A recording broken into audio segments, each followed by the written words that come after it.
हरे कृष्णा, राधे राधे। आप सभी का बहुत बहुत धन्यवाद मेरे चैनल पर आने के लिए। आज की वीडियो में मैं श्रावण मास की कथा का 14वां अध्याय लेकर आई हूँ। अगर आप मेरे चैनल पर नए हैं तो मेरे चैनल को सब्सक्राइब कर लीजिए और साथ ही बेल आइकन को भी प्रेस कर दीजिए ताकि हर वीडियो की नोटिफिकेशन आपको मिलती रहे। इससे पीछे 13वें अध्याय में हमने दुर्गा गणपति व्रत के बारे में पढ़ा था। आज की वीडियो में नाग पंचमी व्रत के बारे में श्रवण करेंगे। तो शुरू करती हूँ कथा को। बोलिए श्रावण मास की जय, भोले बाबा की जय। शंकर जी ने सनत कुमार से कहा कि हे महामुने, श्रावण मास के शुक्ल पक्ष की पंचमी तिथि को जो कुछ करना चाहिए उसके संबंध में बतलाऊंगा, ध्यानपूर्वक सुनो। साधक को चाहिए कि वे चतुर्थी को केवल एक बार भोजन करे और पंचमी वाले दिन उसे सोने अथवा चांदी का नाम निर्माण करके करना चाहिए और नक्त व्रत करना चाहिए।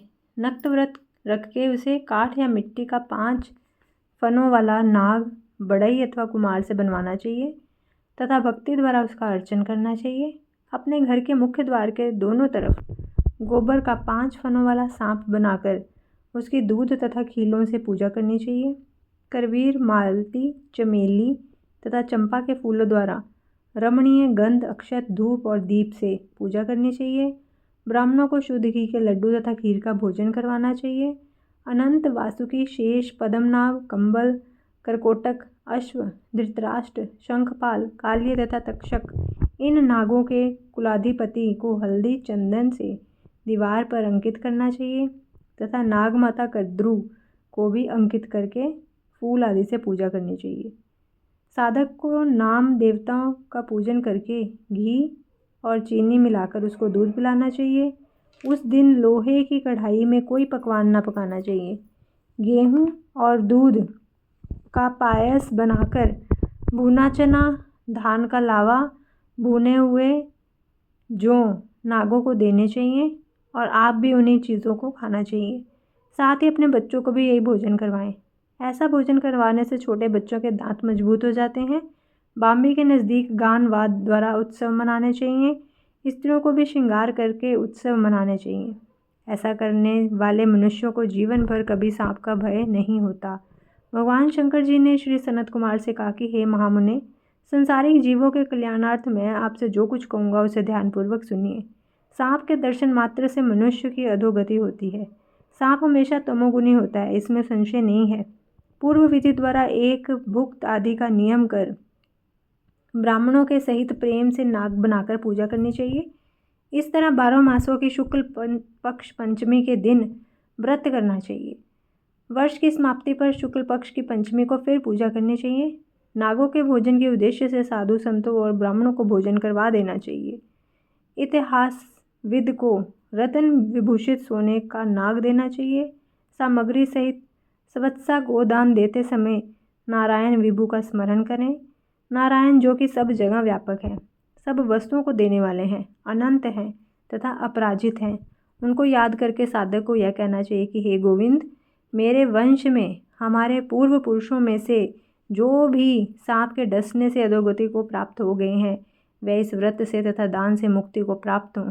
इस तरह कहकर सफ़ेद चंदन युक्त चावल के पानी को भक्ति से वसुदेव के लिए जल में छोड़ देना चाहिए।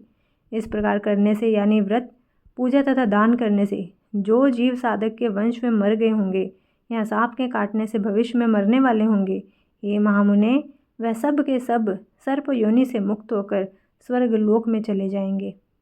हे मुनिस्तम, इस प्रकार व्रत करने वाला अपने वंश का उद्धार कर अप्सराओं से सेवित हो शिव के सानिध्य में हो जाता है।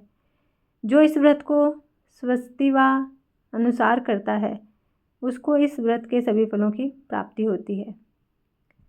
जो मनुष्य श्रावण मास शुक्ल पक्ष पंचमी के दिन भक्ति तथा श्रद्धा से नक्त व्रत करते हुए फूल आदि उपहारों से नाग देवों का पूजन करते हैं, उन पर मणि किरण विभूषित सूर्य प्रसन्न होते हैं। जो मकान का दान या प्रतिग्रह लेते हैं वह इस संसार में तो कष्ट भोगते ही हैं, मृत्यु के बाद उनको सर्प योनि की प्राप्ति होती है। हे विपेंद्र, जो लोग नाग की हत्या करते हैं उनके यहाँ अगले जन्म में पुत्र नहीं होता या होकर मर जाता है। स्त्रियों की कृपणता से भी प्राणी की सर्प योनि होती है। वे लोग जो दूसरों की धरोहर अमानत हजम कर लेते हैं वे भी सर्प योनि पाते हैं। जो मनुष्य विभिन्न कारणों से सर्प योनि में चले जाते हैं उनके उद्धार के लिए यह नाग पंचमी व्रत एक उत्तम उपाय है। जो लोग धन की कृणता त्याग कर नाग पंचमी का व्रत तथा अर्चन करते हैं उनके हितार्थ सब नागों के स्वामी शेष और सब वासुकी नाग भगवान हरि से, भगवान सदाशिव से हाथ जोड़कर प्रार्थना करते हैं। शेष और वासुकी की प्रार्थना से प्रसन्न होकर भगवान शिव और भगवान विष्णु उन लोगों की सब मनोकामनाएं पूर्ण करते हैं। वह लोग इस संसार में सुखपूर्वक अपना जीवन व्यतीत करने के बाद पहले नागलोक में जाकर अनेक तरह के भोगों को भोगते हैं। उसके पश्चात वैकुंठलोक या कैलाश में भगवान श्री विष्णु या भगवान शिव के गण होकर परम आनंद को भोगते हैं। हे विपेंद्र, आपके सामने मैंने यह नागों का नाग पंचमी व्रत कहा है। अब आप और क्या सुनना चाहते हैं कहिए। बोलिए श्रावण मास की जय, भोले बाबा की जय। अगर आपको मेरी वीडियो अच्छी लगे तो कमेंट करके ज़रूर बताइएगा। मिलती हूँ अपनी अगली वीडियो के साथ। तब तक के लिए हरे कृष्णा, राधे राधे। और मेरी वीडियो को लाइक और शेयर भी ज़रूर कीजिएगा।